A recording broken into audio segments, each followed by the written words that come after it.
We have a fascination with grand gestures. The big decision, the dramatic new beginning, the promise to change everything overnight. But what if real change doesn't live at the top of the mountain, but in the first hesitant step out the door? This is the story of a man who tried to conquer his mountain in a single day and was almost crushed by it. The story you are about to hear is a lesson in patience and consistency, and it will be told in English. Stay with us until the end to absorb the message and use every minute to improve your comprehension of the language. It all began for David, as it does for many, in a sterile white doctor's office. The doctor's words were an alarm, an urgent call for a major lifestyle change. If he didn't change, he probably wouldn't live past 45. The pretty, scared and motivated, David declared war on his former self. He bought the best running shoes, clothes that promised performance, and drew up an ambitious plan that would take him from a sedentary lifestyle to running 5 kilometers in the blink of an eye. The blink of an eye. But reality didn't care about his plan. In the local park, under the indifferent gaze of experienced runners, his body rebelled after the first minute. He ran out of air. A sharp pain pierced his side, and the distance he dreamed of covering seemed like an unattainable mirage. He stopped, breathless, and sat on a bench. The mountain of change seemed higher than ever, and he, feeling smaller than he had ever felt, was ready to give up before he had even begun. In this state of silent frustration that he noticed an older man. He wore a simple park employee uniform and was working on a secondary trail, one of those forgotten by time, choked by weeds and fallen branches. The man, who must have been in his late 60s, didn't use noisy machines or power tools, just a rake, pruning shears, and the patience of a monk. David barely noticed him at first, just an old man doing a slow, meaningless job. David's curiosity won out over his shame, and he approached the man, who stopped his work and greeted him with a tired but kind nod. David, with his mind still stuck on the scale of the mountain, and not on each step, let his impatience speak for him. He pointed to the long, overgrown trail and said, "With all due respect, at this pace, it'll take you all year to clear this trail." The man, who introduced himself as George, gave a small smile, as if he had heard that question many times before. "Probably," he answered, wiping the sweat from his brow. "But that's the secret, young man. People get confused. My goal isn't to clear the trail. My goal today is just to clear this stretch up to that birch tree over there. Tomorrow, my goal will be to clear the next 10 feet. The trail, it eventually takes care of itself." George then leaned on his rake and looked towards the main path, where runners passed at a fast pace. "I see people like you here every weekend," he said, without judgment. Full of energy on the first day, they try to do everything at once. They run until they get hurt, get frustrated with the distance, and never come back. They try to move a mountain in a single day. He paused, and his eyes met David's with a quiet wisdom.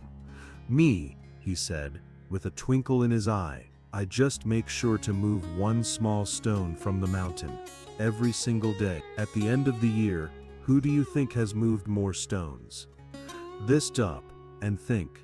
Do you brush your teeth a little bit every day, or do you brush them for 8 hours straight on a single day? The simplicity of that logic hit David with the force of a revelation. He was the weekend runner, exhausted and defeated in his one grand attempt. He had never thought about the silent, invisible power of a small gesture repeated with consistency every single day. David looked at his own hands, then at the path ahead. The mountain still seemed high, but for the first time he didn't feel despair but rather a spark of hope. He turned to George, with the humility of a true student. "So, what do I do? Where do I start?" Thus, he didn't offer a training spreadsheet or a mobile app. His plan was radically simpler, built on the wisdom of the earth he cared for. First, you forget the 5 kilometers. You even forget running. Your goal for today is ridiculously small. Just put on your sneakers, leave your house, and walk to the park gate and back. That's it. The don't break the chain rule. Tomorrow, do the same thing, and the day after too. Your only goal isn't the distance or the speed. It's simply not breaking the chain of showing up every day. Consistency is the engine of all great change. And third, the 1% more. When walking to the gate seems too easy, don't try to run a marathon. Just walk to the next tree, just a little bit more. Small victories, that's how you move mountains. Not with brute force, but with small stones, every single day.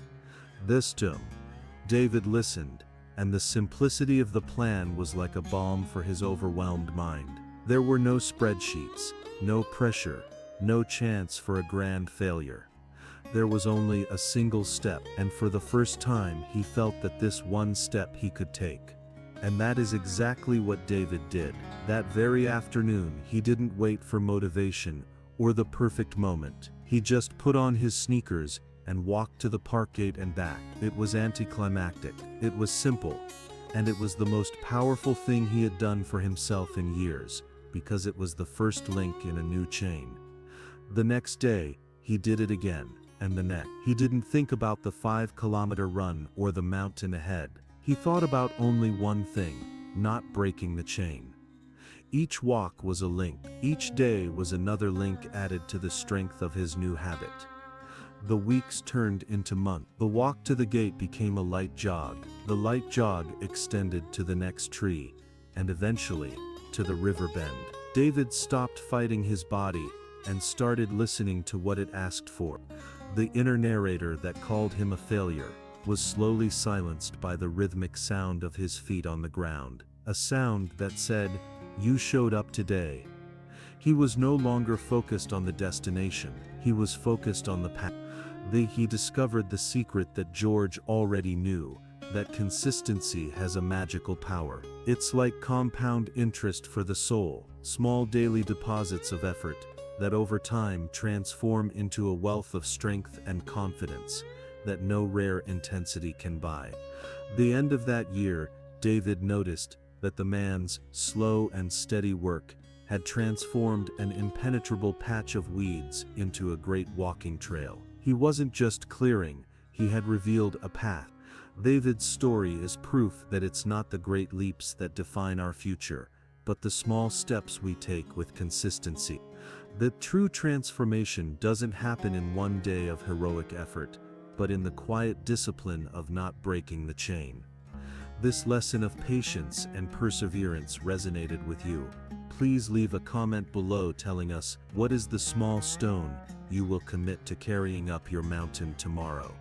Like and share this video so that more people can discover the power of tiny gains. And don't forget to subscribe for more stories that help you learn English. Until next time, stay consistent, be patient, and keep taking the next step.